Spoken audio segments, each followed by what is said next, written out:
এটি হলো normal Dubai, আর এটি হলো 15 এপ্রিলের দুবাই। কিন্তু দুবাইয়ের মতো শহর কিভাবে ডুবতে পারে?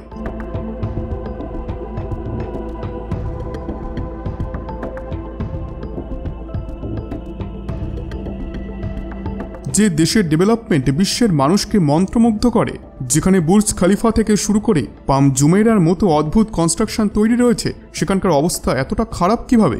15 এপ্রিল রাত্রিবেলায় একটি নয়, দুটিও নয়, তিনটিও নয়, বরং মিডল ইস্টের ডেভেলপড দেশগুলি ইউএই, সৌদি আরব, বাহরাইন ও ওমানে হঠাৎই বৃষ্টি শুরু হয় এবং তা রূপ নেয় এমন ভয়ঙ্কর ঝড়ের যে বাকি দেশ তো ছাড়ুন, এটি দুবাইকেও বই নিয়ে যায়। এপ্রিল মাসে বন্যা শুনতে খুবই অদ্ভুত লাগে, কিন্তু অদ্ভুতের থেকেও এটি একটি চিন্তার বিষয়, কারণ প্রকৃতির এই বিকট রূপ মানুষ আজ পর্যন্ত কোনো দিনও দেখেননি। মডার্ন এরার এই মডার্ন সিটি এখন কিছুটা এমন দেখতে হয়েছে। ভয়ঙ্কর ঝড় ও ভারী বৃষ্টির কারণে এপ্রিল মাসে ওমানের মতো দেশ প্রলয়ঙ্করী বন্যার শিকার হয়েছে, যার কারণে অনেক প্রাণও গিয়েছে। স্কুল বা কলেজ, সরকারি অফিস বা কর্পোরেট অফিস সব কিছু বন্ধ হয়ে পড়ে আছে। মডার্ন সিটির রাস্তা ও গলি থেকে এমনভাবে জল প্রবাহিত হচ্ছে যেন মনে হচ্ছে নদী বয়ে চলছে।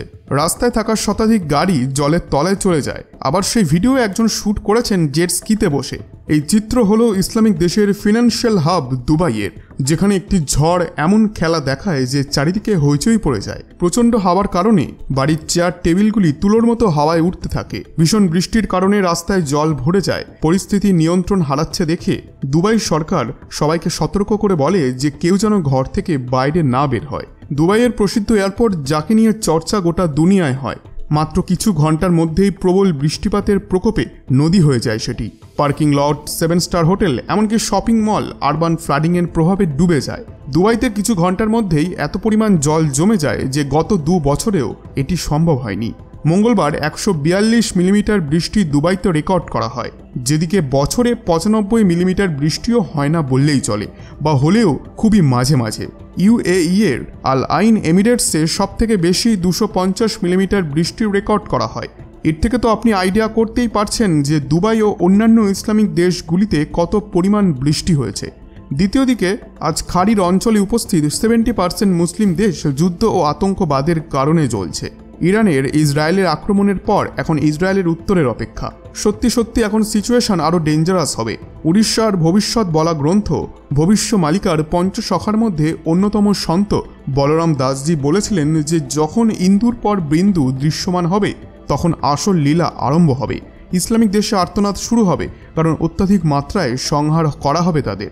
ইন্দুর পরে বিন্দু, এই কথাটির অর্থ হল চন্দ্রমার নিকটে উপস্থিত একটি তারা। এটি শুনতে খুব সাধারণ লাগলেও আজ আমরা যে কালখণ্ডে রয়েছি সেখানে এই ঘটনা কোনো সামান্য ঘটনা নয়, বরং বিনাশের সংকেত। এই ভিডিওটিতে আমি বলেছিলাম ইন্দুর পর বিন্দুর ব্যাপারে, যার পরেই হয়েছিল মহাপ্রলয়। এখন আপনি নিজেই বিচার করুন আমি যা যা বলেছিলাম তা সত্যি হয়েছে কিনা। বন্ধুরা, যেদিন থেকে অযোধ্যায় শ্রীরাম তার নিজস্ব মহল পেলেন, সেদিন থেকেই শুরু হয়েছিল দেশদ্রোহীদের অন্তিমের কাল।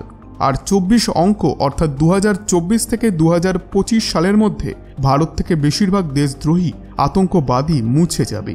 2024-এর 4 মাস সম্পূর্ণ হতে চলেছে, যার মধ্যেই আপনারা জাপানের ডেঞ্জারাস ভূমিকম্প দেখলেন, তাইওয়ানের আতঙ্কিত করে দেওয়া ভূমিকম্পকেও দেখলেন, রেড সিতে যুদ্ধ আরম্ভ হতে দেখলেন, ইরান ও ইসরায়েলের মধ্যে সংঘর্ষকে শুরু হতে দেখলেন, দুবাই, ওমান, বাহরাইন ও ইউএইতে ভয়ানক বন্যাও দেখলেন। তারপর ইউকে, জাপান সহিত 200টিরও বেশি দেশে রিসেশন অর্থাৎ আর্থিক মন্দাতে যেতেও দেখলেন।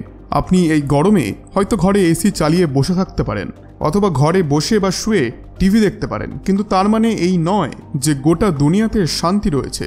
যেমনভাবে একটি কাঠ পিঁপড়ে ধীরে ধীরে একটি কাঠের জিনিসকে সম্পূর্ণভাবে শেষ করে দিতে পারে, তেমনি 24 অঙ্কে অর্থাৎ 2024-এ তৈরি হওয়া এই ভয়ানক স্থিতি ধীরে ধীরে পৃথিবীকে ভেতর থেকে কমজোরি করে দেবে। এর পেছনে কোটি কোটি টাকা খরচ করা হয়েছে, কোটি কোটি টাকার ডোনেশনও করা হয়েছে, সাথে মিলিয়ন মানুষ আজ অনাহারেও দিন কাটাচ্ছে। বন্যা, ঝড় এবং তার প্রভাবে রাস্তাঘাট জলে ভরে যাওয়া, এগুলি আগের থেকে আরও বেশি পরিমাণে হচ্ছে। অর্থাৎ একথা তো স্পষ্ট যে এইগুলিকে মোকাবিলা করার ক্ষমতা কিন্তু মানুষের নেই। আমাদের গুরুরা বলেছেন যে কালকের খারাপ সময় নিয়ে চিন্তা করার কোনো অর্থ হয় না, এর থেকে বরং বর্তমান সময়কে অনুভব করতে শেখো এবং ভবিষ্যতের বিষয়ে আগে থেকেই ভেবে রাখো। তাহলেই তুমি এই যুগ পরিবর্তনের সময় টিকে থাকতে পারবে, না হলে সময়ের সাথে সাথে মুছে যাবে। এই পৃথিবী লোকে প্রচুর মানুষ জন্ম নিয়েছেন, কিন্তু সেই ভিড়ের মধ্যে আপনি কেন মানুষ রূপে জন্ম নিলেন? এই প্রশ্নের উত্তর আপনাকে খুঁজতে হবে, কারণ এই জন্মে করা কর্ম আমাদেরকে পরের জীবন পর্যন্ত বয়ে নিয়ে যেতে হয়। আর যে অতীত সময় বয়ে গেছে সেটিকে নিয়ে ভেবে আর কোনো লাভ নেই, বরং ভবিষ্যতে আপনি কিভাবে থাকবেন সেটি কিন্তু আপনার বর্তমানে বিচার করবে। স্বচ্ছ মন এবং মনে ভক্তি ভাব নিয়ে নিজের কর্তব্যের পথ অনুসরণ করুন, এতে করেই আপনি নতুন ঊর্জার সঙ্গে এগিয়ে যেতে পারবেন। বন্ধুরা, আশা করছি আজকের এই ভিডিওটি আপনাদের ভালো লেগেছে। ভিডিওটি ভালো লেগে থাকলে ভিডিওটিতে অবশ্যই একটি লাইক এবং চ্যানেলটিকে আজই সাবস্ক্রাইব করে নিন। ধন্যবাদ।